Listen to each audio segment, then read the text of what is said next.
What if I told you the tallest buildings in New York were designed by a man who was afraid of heights? The Twin Towers had their own zip code, its own mall, its own secrets. The CIA had an office there. A man robbed a bank inside. Another scaled it dressed as Spider-Man. So, how do we go from grand dreams to ground zero? That is the World Trade Center, and we have unconfirmed reports this morning that a plane has crashed into one of the towers. And what stories did these towers hold before tragedy struck? Let's rewind. In 1946, a proposal emerged to create a World Trade Mart in Manhattan. But it wasn't until the late 1950s that the plan found a champion, David Rockefeller, the powerful banker and grandson of oil tycoon John D. Rockefeller. He believed Lower Manhattan was dying, and he wanted to resurrect it with a project so grand it would rebrand downtown as the beating heart of global finance. With help from his brother Nelson, then governor of New York, the Port Authority of New York and New Jersey was enlisted to make the dream a reality. Interestingly, the initial designs didn't include Twin Towers. Minoru Yamasaki, the architect, first imagined a single gigantic 80-story building. However, concerns about floor space and elevator capacity forced a rethink. Instead of one colossal tower, he split it into two slender ones, creating a symmetrical skyline that would later become as iconic as the Statue of Liberty. Yamasaki suffered from a fear of heights. Ironically, he designed what would become the tallest buildings in the world at the time. Also, the buildings were designed with narrow office windows, 18 inches or 46 centimeters wide, which reflected his fear of heights, as well as his desire to make building occupants feel secure. The WTC complex wasn't just two towers. It was a 7-building mini-city, complete with shopping concourses, subway access, restaurants, an observation deck, and even its own zip code, 10048. When they opened in the 1970s, the North Tower, WTC-1, and South Tower, WTC-2, were briefly the tallest buildings in the world.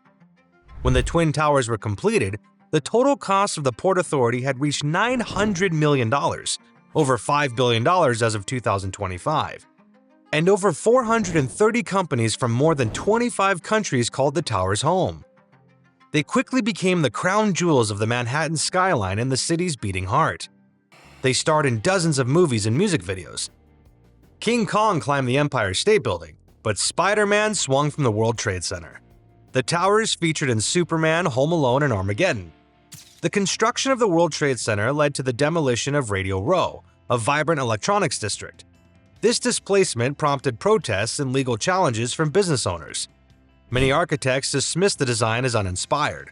The New York skyline, once defined by the elegant taper of the Empire State Building and the Chrysler's Art Deco crown, now had two giant filing cabinets rising in its midst. In their prime, the towers weren't just tall, they were alive with energy. More than 50,000 workers and 200,000 daily visitors passed through the complex every single day.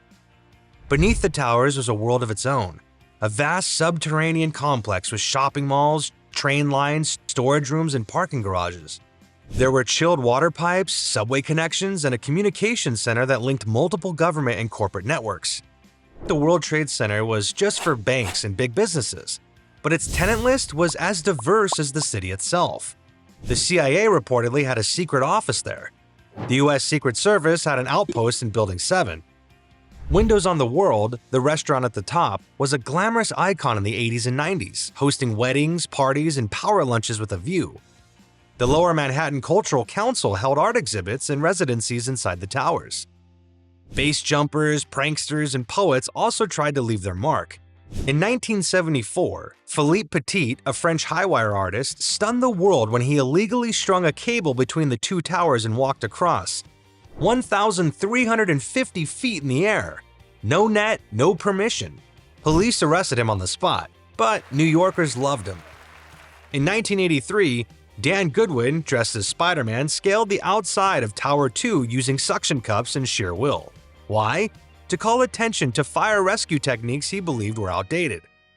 While most remember the World Trade Center for the horrific September attacks of 2001, the site had a troubled history even before that tragic day. The first major incident came on February 13, 1975, when a fire broke out on the 11th floor of the North Tower. It was sparked by a paper trash bin but quickly spread across multiple floors due to the building's lack of sprinklers.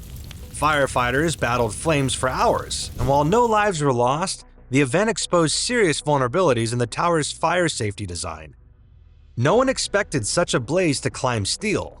Remarkably, it wasn't until 1981 that the Port Authority announced a $45 million plan to install sprinklers throughout the World Trade Center.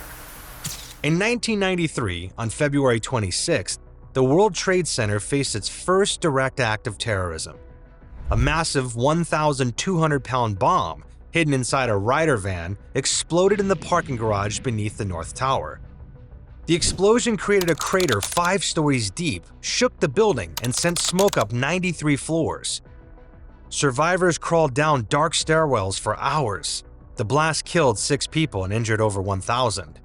The plan was to collapse the North Tower into the south, killing tens of thousands.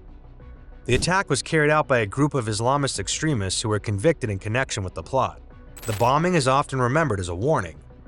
The towers reopened 20 days later with new security measures in place, including restrictions on parking lot access and electronic identification badges for building tenants. On January 14, 1998, 3 armed men pulled off a daring heist at a Bank of America on the 11th floor of World Trade Center 1 North Tower. They stole $1.6 million in cash and were caught soon after.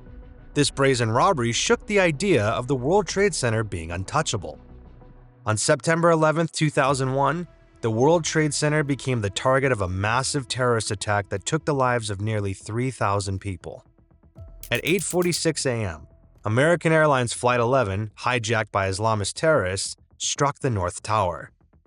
The aircraft smashed into the building's northern face between the 93rd and 99th floors. 17 minutes later, at 9:03 a.m., the unthinkable repeated itself.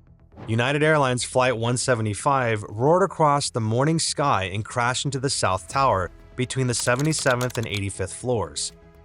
The North Tower's impact had severed stairwells and elevator shafts. Above the crash zone, 1,344 people were trapped, cut off from rescue, with no way down. In the South Tower, the plane hit off-center, sparing 1 narrow stairwell. A few people, only a handful, miraculously escaped before the building began to groan under its own weight. At 9:59 a.m., just 56 minutes after the second impact, the second tower collapsed. It didn't fall like a tree. It disintegrated like sand, cascading downward floor by floor in a catastrophic wave of steel and ash. The roar of its collapse echoed across the city. Suddenly, at 10:28 a.m., the North Tower, after burning for 102 minutes, followed. In a matter of minutes, one of the most iconic parts of New York had been erased from the map. It wasn't over. At 5:20 p.m., fires burning unchecked in World Trade Center 7, an office building near the base of the towers, caused the east penthouse to collapse. The Marriott Hotel was flattened by the falling towers. 3 other buildings in the complex were badly damaged and later had to be demolished. By sunset, downtown Manhattan looked like a war zone, blanketed in a ghostly cloud of ash and twisted steel. The world paused. The skyline was changed forever. On September 11, 2001, when the plane struck, the immediate damage wasn't what brought them down. These structures, incredibly, absorbed the impact. But then came the fire. Fueled by jet fuel, it raged across multiple floors, weakening floor trusses and causing them to sag. NIST's investigation found that as trusses weakened, floors began pulling inward on the outer walls, slowly bending them until the facade snapped inward. When the top sections of the towers started falling, the weight was far greater than the floors were built to withstand. The South Tower was hit second but fell first, partly because the plane hit lower, damaging more floors and more supports. Cleanup of the site took over 8 months. The 16-acre site was a mix of horror and heartbreak. Over 1.8 million tons of steel, concrete, glass, and dust covered what was now called Ground Zero. Thousands of workers, known as the Bucket Brigade, sifted through rubble and remains. Each beam, brick, and twisted piece of steel was carefully examined for human remains, jewelry, wallets, and even fragments of office papers. More than 20,000 body parts were recovered. But over 1,100 victims, nearly 40% of those who died, were never identified. Firefighters, police officers, and everyday civilians became legends in the smoke and ash of 9/11. Because of their bravery, tens of thousands escaped, guided by voices in the dark, carried on strong backs, or helped by the selfless actions of strangers. Some steel from the site was sent across the globe as memorial relics, embedded in monuments in small towns and fire stations. A portion was used to build the USS New York, a Navy ship that proudly carries World Trade Center steel in its bow, an unbreakable symbol of national resilience. Rebuilding the World Trade Center was never going to be just a construction project. It became a tug of war between grief and commerce, remembrance and vision. Governor George Pataki and developer Larry Silverstein, who had signed a 99-year lease just weeks before the attacks, were two of the main players in the drama. There were protests, endless debates. Should the towers be rebuilt exactly as they were? Should the site remain empty? Should there be a soaring tower or a solemn park? Out of over 5,000 global design entries, one stood out. It envisioned a towering spire, the Freedom Tower, rising 1,776 feet, symbolic of America's birth year, and surrounded by buildings shaped to create paths of light on the site every September 11th at 8:46 and 9:03 a.m., the times the planes hit. The base was reinforced like a fortress, reflecting post-9/11 fears. Critics called it a bunker with a spire. On November 3, 2014, One World Trade Center, also known as the Freedom Tower, officially opened its doors. Rising like a phoenix from the ashes of Ground Zero, One World Trade Center pierces the New York sky. The architectural giant isn't just the tallest building in the Western Hemisphere, reflecting both memory and hope in every pane. Right next door, where the original Twin Towers once stood, lie the 9/11 Memorial reflecting pools. Each square basin sits precisely where the North and South Towers once rose. Water spills endlessly into a void, symbolizing loss without end, grief that cannot be filled. Before 9/11, you could arrive at the airport 20 minutes before takeoff and still make your flight. After 9/11, everything changed. Within months, the TSA was created, and the entire concept of air travel was transformed. Random security checks and behavioral detection officers now monitor for unusual movements, sweating, and nervous speech. The 311 rule, 3.4-ounce liquids in 1 quart-sized bag per passenger, was a response to a 2006 plot to blow up planes using liquid explosives. The cost of the overhaul? Billions. The payoff? Untold potential tragedies avoided. Globally, other countries followed suit. The ripples of 9/11 stretched from Heathrow to Sydney, from Paris to Tokyo. Each year on 9/11, twin beams of light shoot up into the sky from the memorial site. The tribute and light can be seen for up to 60 miles away, like two ghosts keeping silent watch over the city. The World Trade Center wasn't just steel and skyline.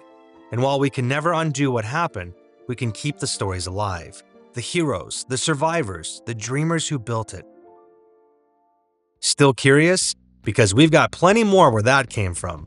Mysteries about the Vatican, stories of forgotten places, and futuristic cities rising in the desert. Hit that next video, you won't believe what's waiting.